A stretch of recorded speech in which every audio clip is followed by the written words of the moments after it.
right here, these lows. I'm watching these. I like the fact that we came down into this low here, which is the December 26th, 2023 low. So almost 8 months ago, 9 months ago, that low was there, and we came into it, dug into it a couple times. 1, 2, 3, and then failed to go any lower here, and now we're kind of bouncing around in these new week opening gaps, which will specify in the lower time frame. So here's the daily chart.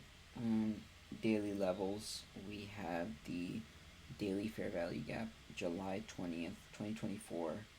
So you can see on Monday, today, we traded higher above that. So take the high and the consequent encroachment, because that's what we'll be watching. So those levels are going to be 100.723, and the consequent encroachment is 100.629. That's this high and this consequent encroachment. So throw your gradients from the consequent encroachment to the high, and you'll see this new week opening gap from August 25th. That's about within a month's look back. So you'll see how we closed above that, kind of traded in that. So go in your lower time frame, check that level, and I think it possibly can trade back down into here, and then from there attack these relative equal highs at a bare minimum. I like this breaker. So the daily bullish breaker, September 25th, 2024 is what you're looking at here. You can see that's a Wednesday, a low right here, and then we had that low right there, and we swept that on Friday and then traded higher. So anything from this new week opening gap to this consequent encroachment for buys is good. My target would just be this high right here, and as a catalyst for higher prices, yes, we have this fair value gap, but I do like this candle as a bullish breaker. So the levels for that, above this high is a weekly target for me, and then the mean threshold would be 100.608. So if we're above that, which we are right now, you can see 100.757, then I like risk off. And what negates this idea for me is if we go back below this candle, so the low of that is 100.204. If we print that, then I'll reassess my plan.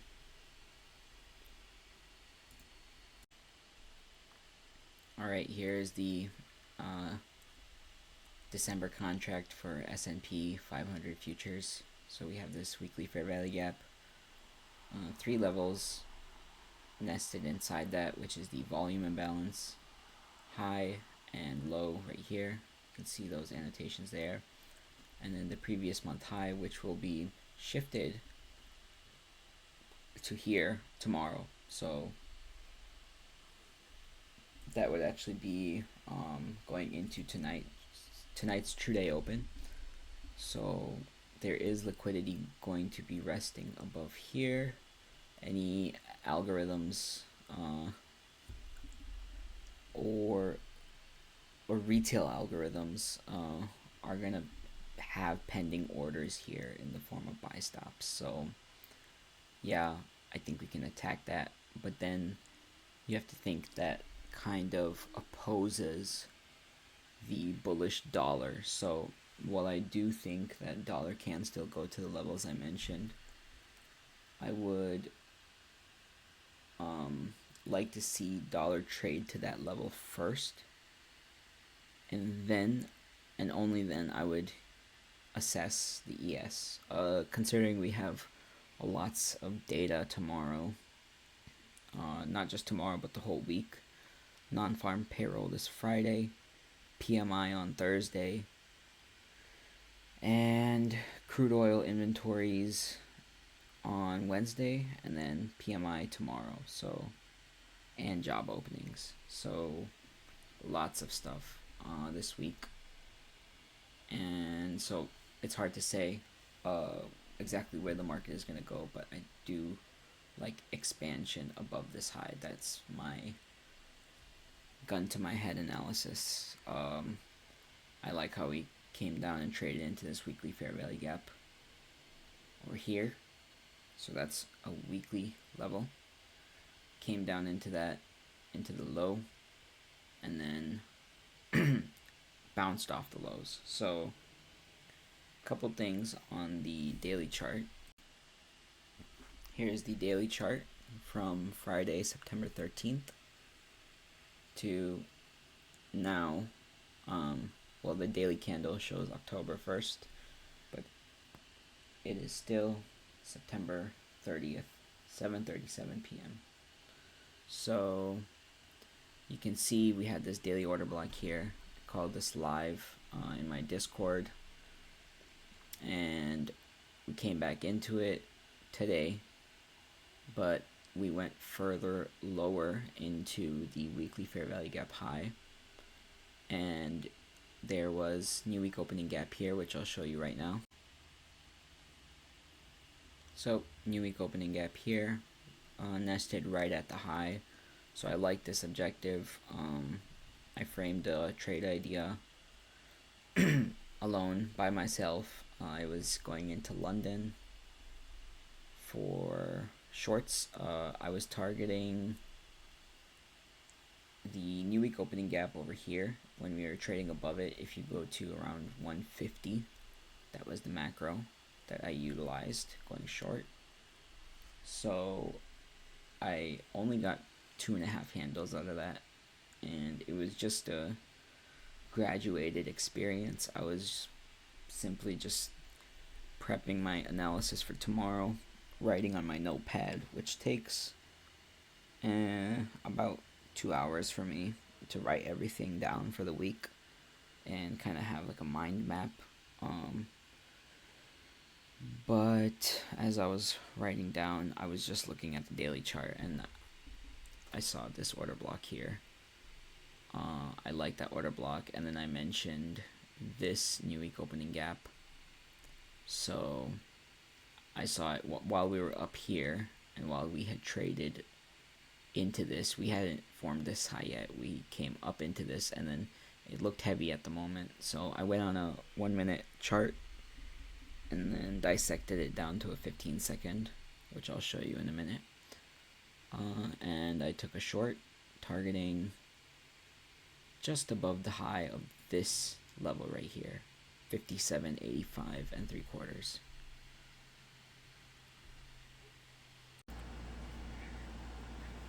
Here we have the NASDAQ weekly chart. So you can see the monthly levels transposed on the weekly chart.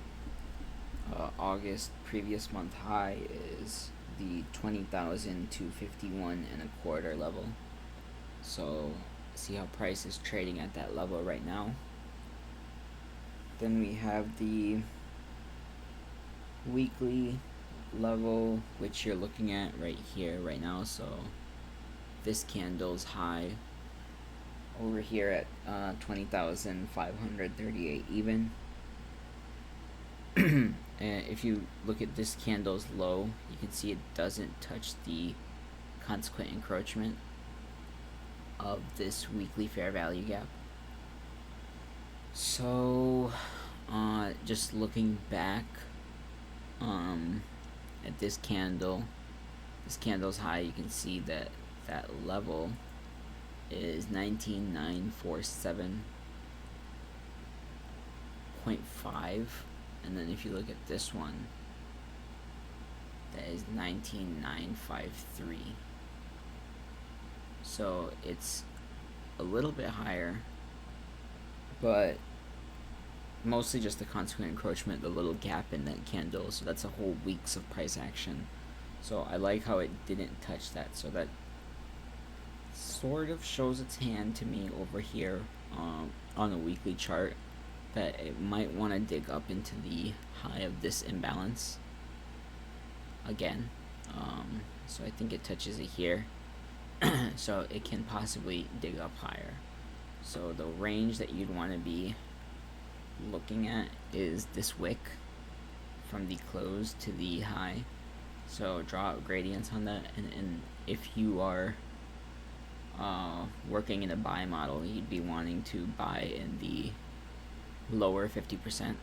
So and then you'd target up over here, so that'd be your sort of range, that your weekly range that you'd be working in. You can see we opened just right over here, about the same, and then we traded down lower and failed to touch the high of this imbalance here.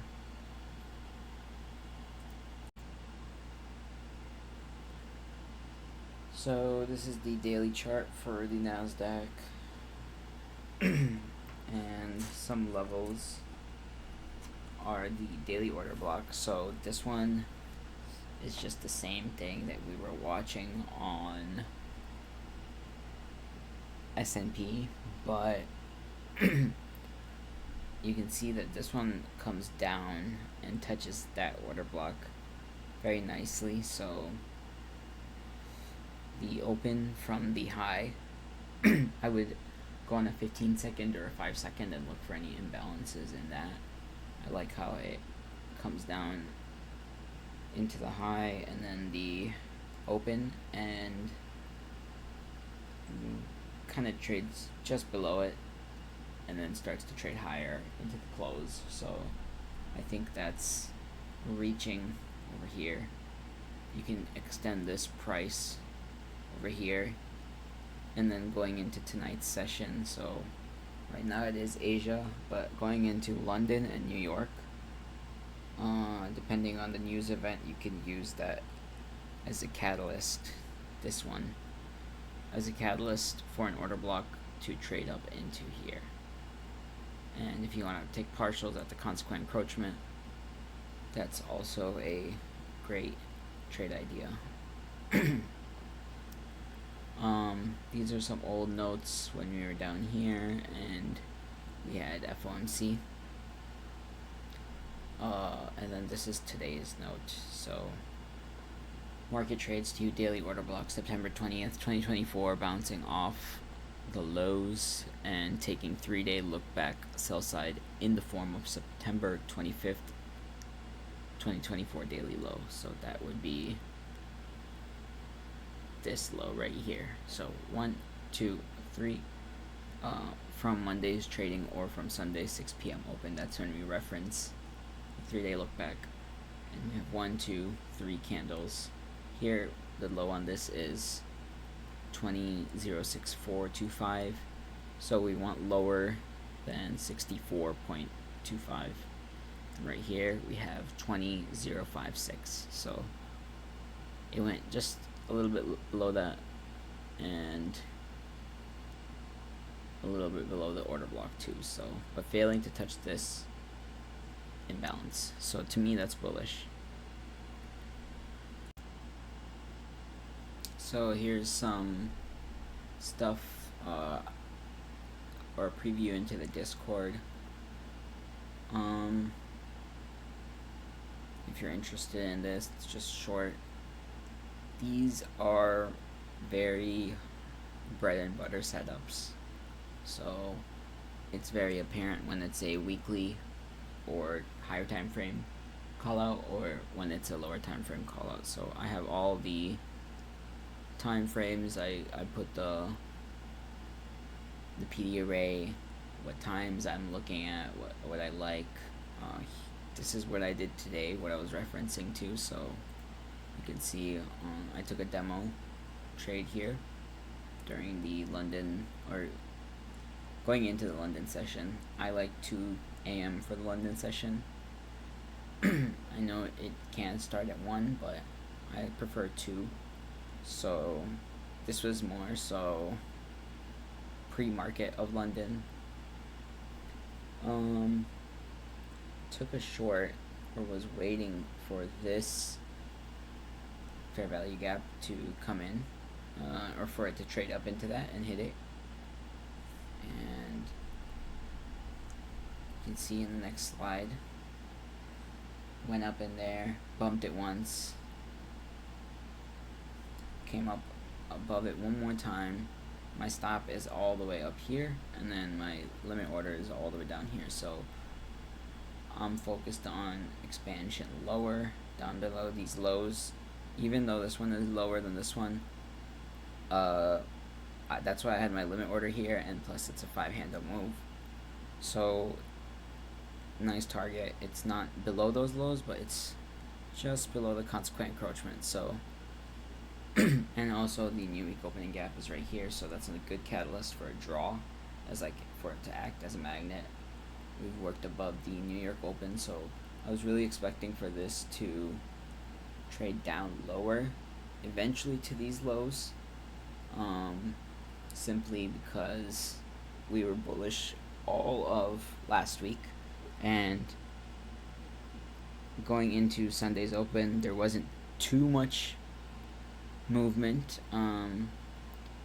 but there was these nice clean lows here that I liked. So I think that this was like a nice attack on retail.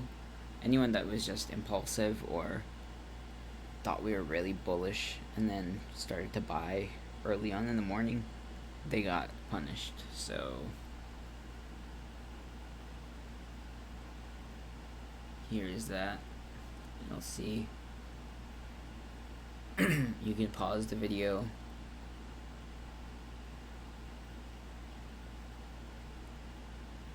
So it doesn't even trade up into the low over here, so it's very heavy. And even though it doesn't trade up into that, I still scaled right below this low as it was expanding lower, and then it opens right here and you'll see the speed that it trades down right as soon as it gaps lower. So right when I cut it about halfway through, it really starts to go down lower, and I'm happy with my exit because I got out at an expansion lower. So it wasn't going up, it was going lower, and you'll see I do not know why it just reset. Oh, it didn't reset. Here that is. So next screenshot, I say good enough for me, moral victory, and then you can see that there's this text over here I sent. So